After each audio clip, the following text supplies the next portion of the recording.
നബി സല്ലല്ലാഹു അലൈഹി വസല്ലമ തങ്ങൾ പറഞ്ഞില്ലേ, മൻ കാന യുഅ്മിനു ബില്ലാഹി വൽ യൗമിൽ ആഖിർ, ആരെങ്കിലും അന്ത്യനാളിലോ പടച്ചുറപ്പിലോ വിശ്വസിക്കുന്നവരാണെങ്കിൽ ഫൽയുക്രിം ജാറാ, അയൽവാസിയെ ആദരിക്കണം, അയൽവാസിയെ ബഹുമാനിക്കണം, അയൽവാസിയുടെ വേദനകൾ കണ്ടറിയണം. തന്റെ അയൽവക്കത്തുള്ളവർ ആരാണെന്ന് നോക്കേണ്ടതില്ല.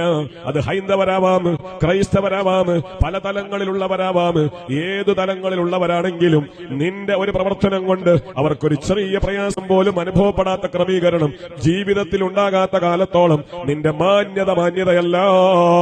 അതാണ് മറ്റൊരു ഹദീസിലുള്ളത്, അൽ മുസ്ലിമു മൻ സലിമൻ നാസു മിൻ ലിസാനി വയദി.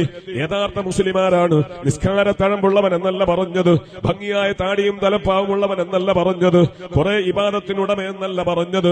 മൻ സലിമൻ നാസു മിൻ ലിസാനിഹി വയദി, അവന്റെ കൈ കൊണ്ട്, അവന്റെ നോക്കുകൊണ്ട്, അവന്റെ ഇടപെടൽ കൊണ്ട് ഒരാൾക്കും ഒരു പ്രയാസമുണ്ടാവാതെ ജീവിതത്തെ ക്രമീകരിക്കാൻ ആർക്കാണ് കഴിയുക? അവനാണ് ഒറിജിനൽ മുസ്ലിം എന്ന് പറഞ്ഞെങ്കിൽ ആ മുസ്ലിമിനോടാണ് നബി പറഞ്ഞത് അയൽവാസികൾ ആരുമാവാം. ഇശാ നിസ്കാരം കഴിഞ്ഞ് വീടിന്റെ അകത്തളങ്ങളിൽ ചെന്ന് ഭക്ഷണം കഴിക്കുമ്പോ ഒരു വേള അയൽവക്കത്തേക്കൊന്ന് നോക്കണം. അവിടെ അമുസ്ലിമായ ഒരു മനുഷ്യന്റെ വീടാണ്.